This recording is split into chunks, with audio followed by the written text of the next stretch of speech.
Now,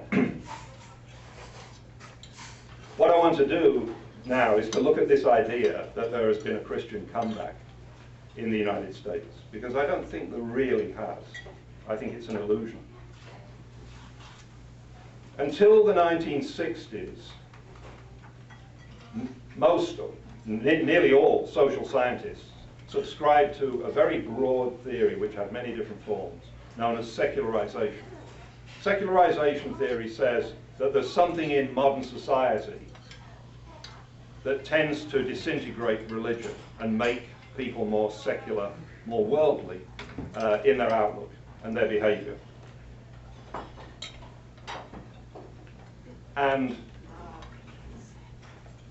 as I mentioned before, when people talk about religion, they mean Christianity or something very similar. That's what I've objected to this usage, but I'm afraid when you get into this area, you have to sort of go along with it. So when people talk about religion, what they're talking about is Christianity, Judaism, Islam, maybe Hinduism, maybe Buddhism, and that's about it. So the theory of secularization is that there is something in modern life that is corrosive of religion, that tends to make it lose its viability, lose its force. And certainly, if you lived in the country where I grew up, I don't know if anybody has any idea, but I actually didn't grow up in the United States. I grew up in a little island off the coast of Europe. And thought that was in the south side of Chicago, if you live in Europe, this certainly seems like a correct theory. It's because you notice that religion, decade by decade, loses its force, and that's certainly true in Britain. Can I get anything for you to drink? Religion in Britain is a pale ghost of what it was 30 or 40 years ago, and then it was already alarmingly sick. And this is true of many, many European countries. It's true to some extent of all European countries without exception. So this fits with this intellectual worldview of secularization. And there isn't a single theory of secularization. There are many people who pioneered this idea. Emile Durkheim is probably best known. But the theory is there's something in modern life that is corrosive of religion. Now, there was one big problem with this theory, one big anomaly, and I can describe that in 5 words: the United States of America. Because the United States of America appears to be a modern country. Some people would say it defines modernity. But it's also one of the most religious countries in the world. In fact, if you make a graph where you plot on one axis various measures of religious commitment,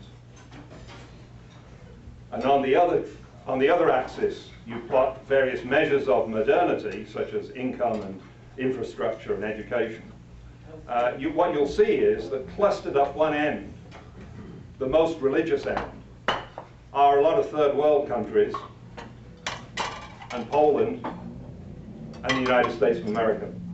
The United States of America, in its religious pattern that you observe, has a third world, it has the profile of a third world country.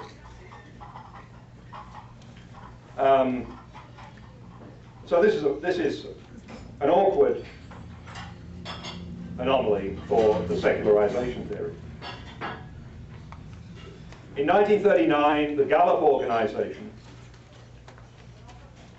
the family Gallup are evangelical Christians, and it's occasionally been suggested that this has biased the results of Gallup polls, but I don't seriously accept that.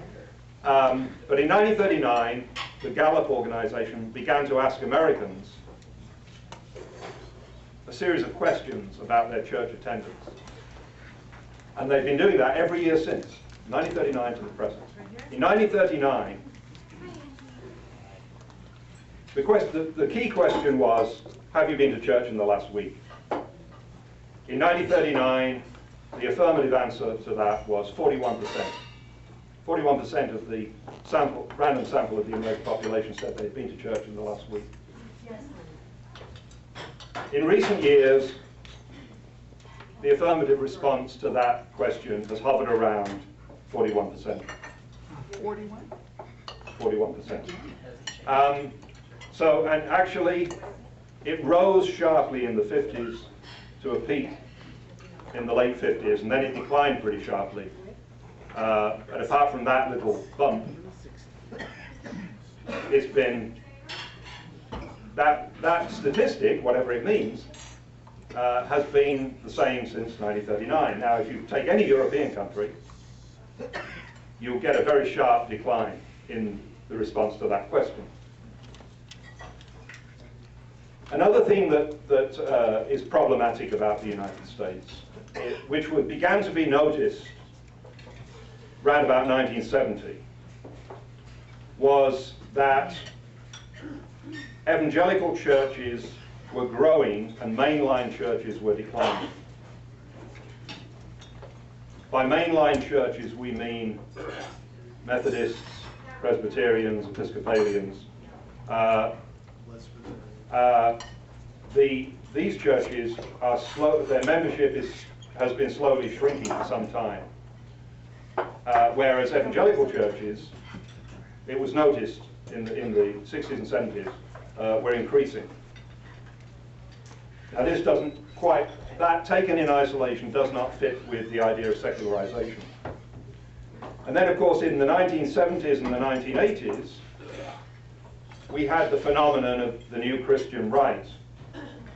That again, on its face and taken in isolation, certainly doesn't fit with secularization. It seems to show religion being a militant and influential force in society when it should be fading away. By the way, I should say, since this may not be obvious to everybody, that the reason why the previous point about the growth of evangelicalism seems to be significant is that the mainline Protestant denominations have to some extent diluted their message over the past century or so and have accommodated themselves more to the world. And therefore it seems that the development of mainline Protestantism has been in a secularizing direction. So the resurgence of evangelicalism would seem to be a return to old-time religion, to a more powerful sense of the supernatural in our lives.